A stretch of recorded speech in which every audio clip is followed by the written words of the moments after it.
harga sebuah mukjizat.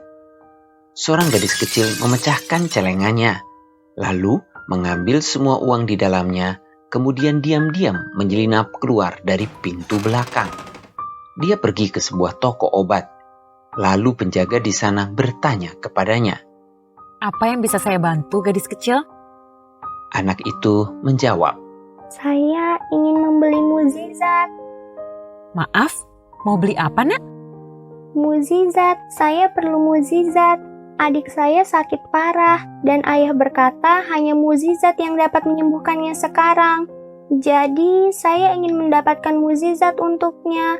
Berapakah harga sebuah mukjizat? penjaga toko terkejut dan dengan lembut menjawab, Maaf, Nak. Kami tidak menjual mukjizat di sini.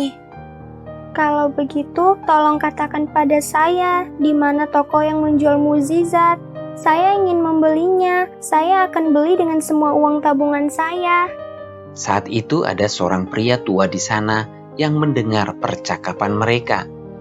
Pria tua itu bertanya kepada anak tersebut, Nak, kalau boleh tahu, mukjizat seperti apa yang dibutuhkan adikmu?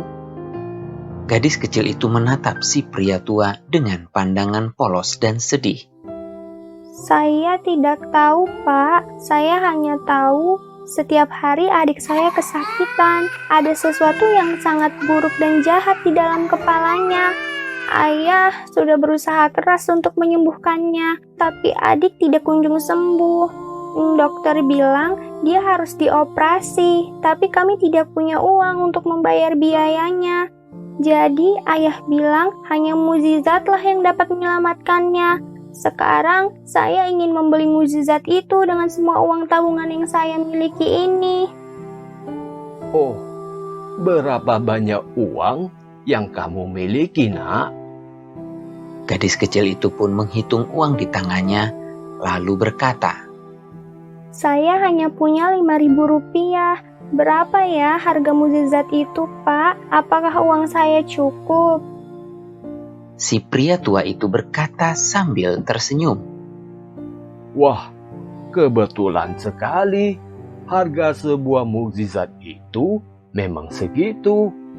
Dan kamu beruntung, karena saya punya mukjizat yang kamu butuhkan. Pria tua itu kemudian mengambil uang dari tangan anak tersebut, lalu berkata, Ayo, bawa saya ke adikmu. Kita lihat mukjizat apa yang dia butuhkan.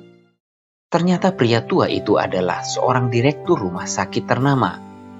Setelah melihat keadaan adik dari si gadis kecil itu, ia mengirim ambulans dan membawanya ke rumah sakit untuk segera dioperasi.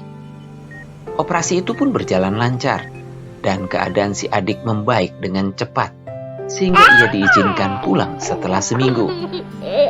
Ayah dari si gadis kecil tak henti-hentinya berterima kasih pada si direktur rumah sakit, karena biaya operasi dan rumah sakit tidak dibebankan sama sekali pada mereka. Namun, direktur rumah sakit itu hanya tersenyum dan berkata, Jangan khawatir, Pak. Putri Anda telah membayarnya dengan ketulusan hatinya. Si ayah yang penasaran pun bertanya pada putrinya apa yang telah ia lakukan. Sang putri dengan gembira dan bangga berkata, Ayah tahu dia itu penjual mukjizat loh, Ayah. Aku bertemu dengannya di apotik dan aku membeli mukjizat yang ia jual dengan seluruh tabunganku. Tuhan itu ada dan selalu berada di samping kita. Saat kita membutuhkan pertolongannya, Tuhan akan memberikannya melalui orang-orang di sekitar kita dan melalui cara-caranya yang tidak terduga.